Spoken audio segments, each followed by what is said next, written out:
Assalamualaikum. Nama saya Nurbaya binti Gamlan, pelajar UMK CEE. Pada kali ini saya akan melaksanakan tugasan saya subjek etika dan peradaban. Saya akan menemubual sebuah syarikat swasta iaitu SAA Engineering untuk membantu saya menyempurnakan tugasan isu kaki bodek dan kaki ampu di kalangan syarikat swasta maupun kerajaan. Okey, dipersilakan Cik untuk memperkenalkan diri dan juga latar belakang syarikat. Okey, bismillahirrahmanirrahim. Assalamualaikum dan selamat pagi. Jadi terima kasih kepada Cik Nurbaya binti Ramlan daripada UMK.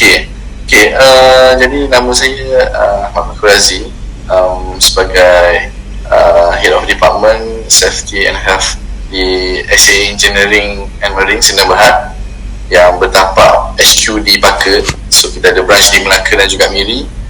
Background syarikat kami, kami buat maintenance service lah di offshore dan di onshore seluruh Malaysia. Itu saja. Okey, Cik, terima kasih Cik Ahmad Fakhur Razi. Okey, kita ke soalan pertama. Okey, berkenaan isu kaki bodek dan kaki ampu ni, bagaimana anda menguruskan isu kaki ampu di kalangan kaki tangan swasta atau kerajaan untuk memastikan keharmonian di tempat kerja? Okey, macam mana kita nak uruskan pekerja yang kaki ampu ataupun kaki bodek lah bahasa pasar dia di kalangan kaki tangan swasta? Bagi saya sama, di kalangan swasta dan kerajaan kita guna kaedah ataupun mempunyai masalah yang sama, iaitu saya rasa cara yang sesuai untuk memupuk kesedaran lah di kalangan pekerja adalah penting untuk menguruskan isu kaki ampu ni lah. Okay? So sama ada dalam sektor swasta atau kerajaan, benda ni perlu dibendung daripada peringkat awal lagi lah. Masa kita sedar dia kaki bodek atau kaki ampu, kita kena detect daripada awal lah. Okay, terima kasih. Okey, kita ke soalan seterusnya. Apakah langkah-langkah yang boleh diambil oleh kerajaan atau syarikat swasta untuk meningkatkan kesedaran mengenai isu kaki ampu di kalangan kaki tangan mereka? Kerajaan atau syarikat swasta boleh meningkatkan kesedaran mengenai isu ni, isu kaki ampu atau kaki bodek ni dengan pelbagai langkah sebenarnya, termasuk kempen pendidikan ataupun latihan lah, program-program ataupun seminar yang perlu diadakan secara kerap, kerana kita manusia maknanya kita perlu dinasihatkan setiap hari dan secara kerap supaya benda tu sepati dalam diri, untuk hapuskan bukan hapuskan orang, hapuskan karakter kaki bodek atau kaki ampu tu di mana-mana syarikat swasta maupun kerajaan. Okey, bagaimana Cik Ahmad Fakhur Razi akan mempromosikan kesedaran dan kefahaman tentang isu kaki ampu di kalangan kaki tangan dan masyarakat secara keseluruhannya? Okey, dipersilakan. Okey, untuk mempromosikan kesedaran dan kefahaman tentang isu ni, isu kaki ampu dan kalangan kaki tangan atau masyarakat secara keseluruhannya, saya akan melaksanakan kempen lah, macam tadi kempen pendidikan, seminar atau bahan promosi seperti poster atau brosur yang boleh ditampal oleh ditampal di mana-mana papan kenyataan di office, ataupun tempat berjalan, tempat parking ke. Selain itu, menyokong penyelenggaraan sesi latihan untuk meningkatkan pemahaman dan empati terhadap cabaran yang dihadapi oleh individu dengan kaki ampu ni. Seterusnya mungkin saya akan menggunakan media sosial lah, platform yang utama digunakan oleh semua pekerja, dan saluran komunikasi dalaman seperti WhatsApp group ataupun mana-mana group yang adalah di office juga penting. Benda ni juga penting untuk menyampaikan maklumat secara efektif lah, sebab benda ni semua orang ada. Itulah saja jawapan saya. Okey, terima kasih Cik Ahmad Fakhur Razi. Saya rasa setakat itu yang saya ingin menemubual. Terima kasih kerana sudi meluangkan masa bersama saya. Terima kasih. Sama-sama. Assalamualaikum, Puan Syarifah. Saya Puan Puan Syarifah dari UMK. Boleh Puan Syarifah perkenalkan diri? Okey. Saya Syarifah sebagai pengurus syarikat 87 Supplies and Services. So first saya ucapkan terima kasih lah sebab sudi datang, jauh datang Betul. untuk melawat office kami di sini. Okey, saya nak tanya Puan Syarifah 3 soalan, iaitu macam mengenai kaki lampu di office lah, di pejabat. Saya nak tahu bagaimana Puan Syarifah menguruskan situasi di mana ada berhadapan dengan isu kaki bodek ni di tempat kerja, terutama dalam 87 punya syarikat sendiri lah. Apa yang amalan Puan Syarifah ambil untuk mengelakkan amalan tersebut? Okey. Kaki bodek.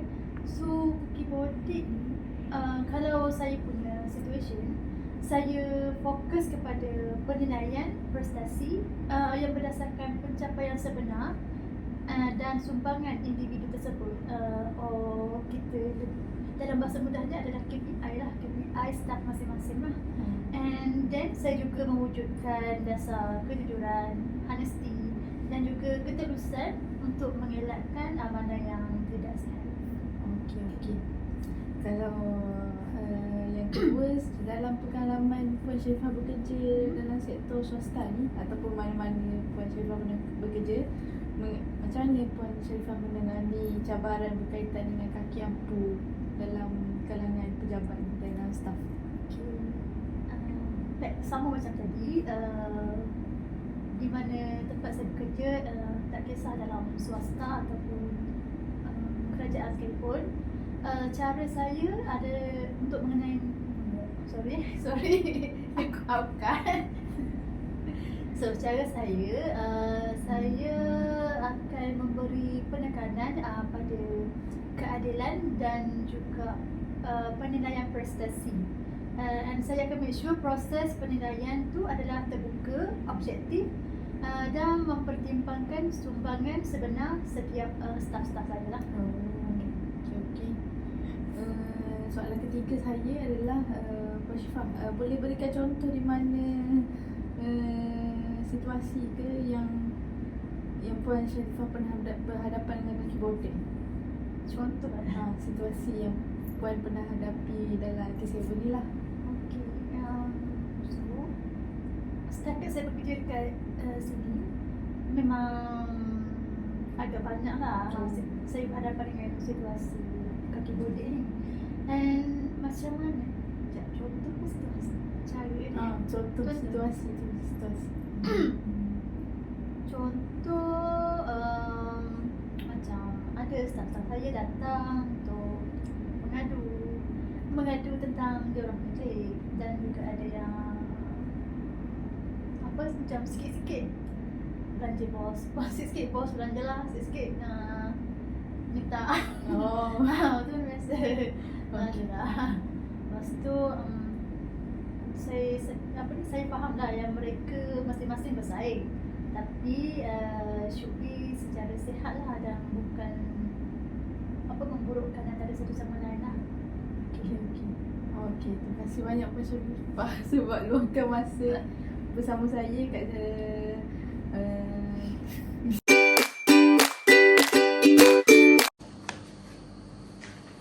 Assalamualaikum warahmatullahi wabarakatuh.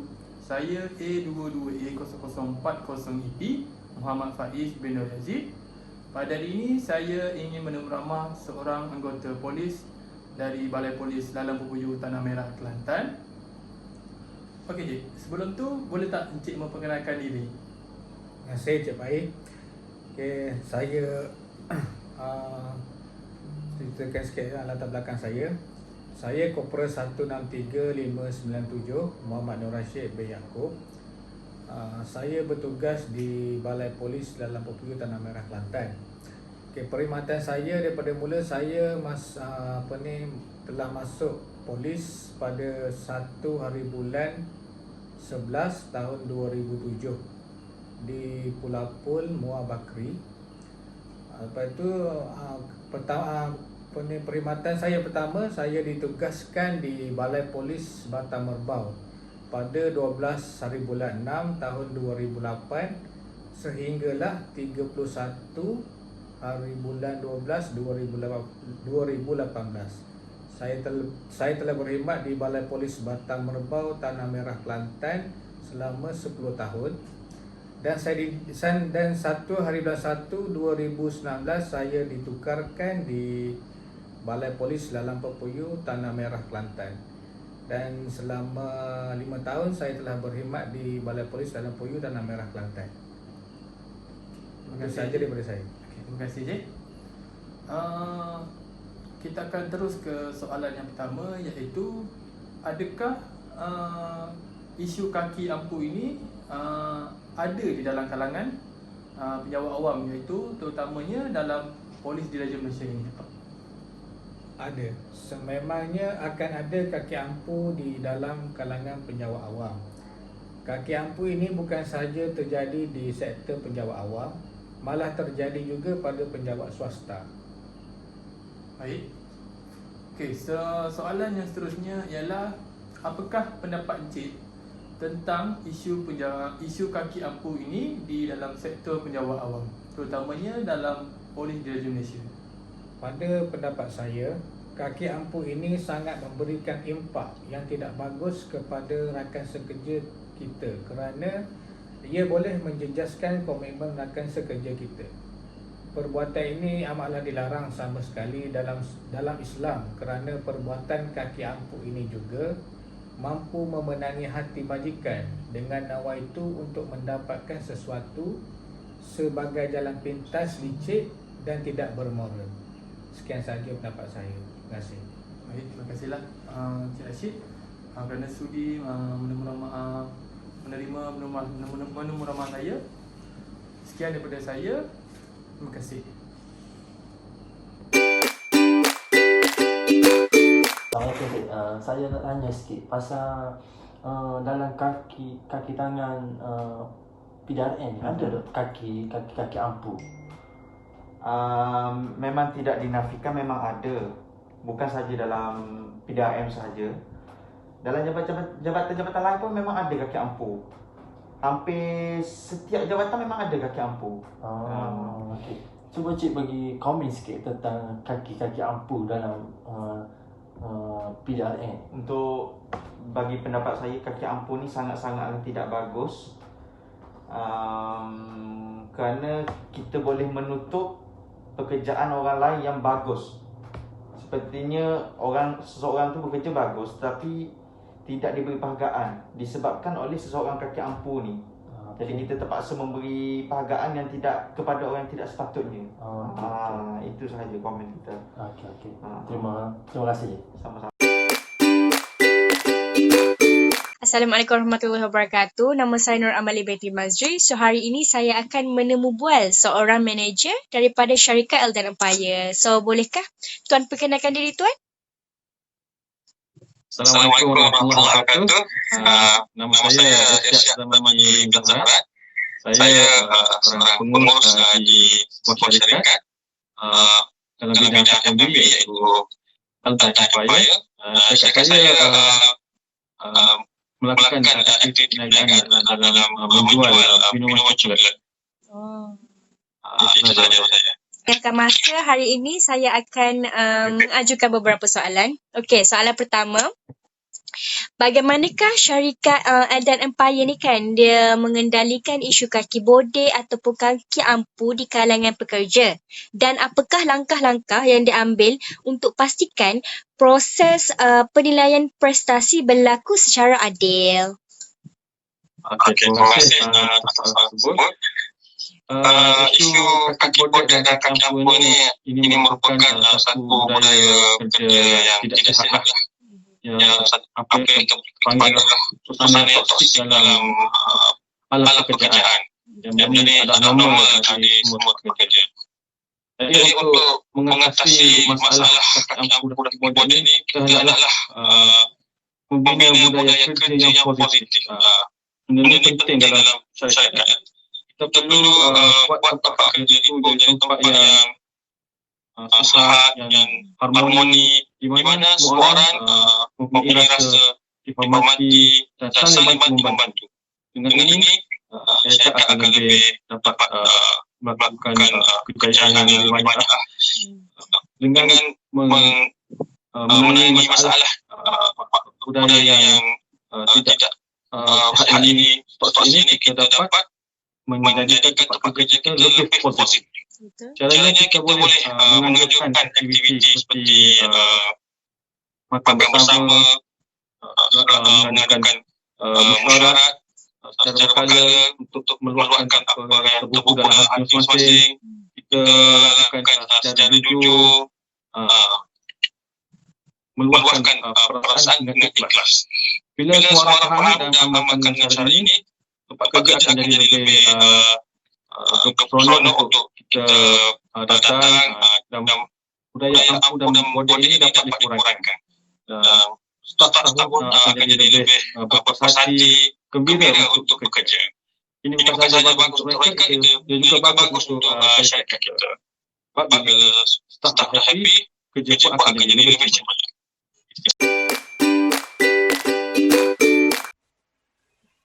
Good morning, my friend, and thank you for accepting my interview. My name is Chong Kawai. My NAPIC number is N21A0029EP. I'm a student from UMKCE Cohort 8. Good morning, Kawai. My name is Sing Chun Fei, and currently I am working at Kuala Lumpur in an IT industry. My company is providing software for my customer, and I'm working as a software engineer.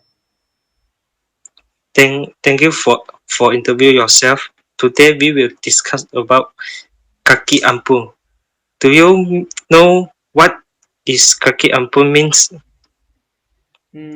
For my understanding, I think kaki ampuh is the person that always want to make a praise for their boss and the purpose is getting some good from their boss. Okay, thank you. The second question is, do you think this case kaki ampuh appear in your current situation? Yes, of course. The last question is, in your opinion, what is the view of the case kaki ampuh in society? I think the attitude of kaki ampuh is not a bad thing. People will always want to get something good instead of getting some bad thing from their life. So I think the person want to kaki ampuh to their boss is also not a wrong thing to me. Then I think this should be okay. Oh, thank you for your opinion. That's all. Thank you. So.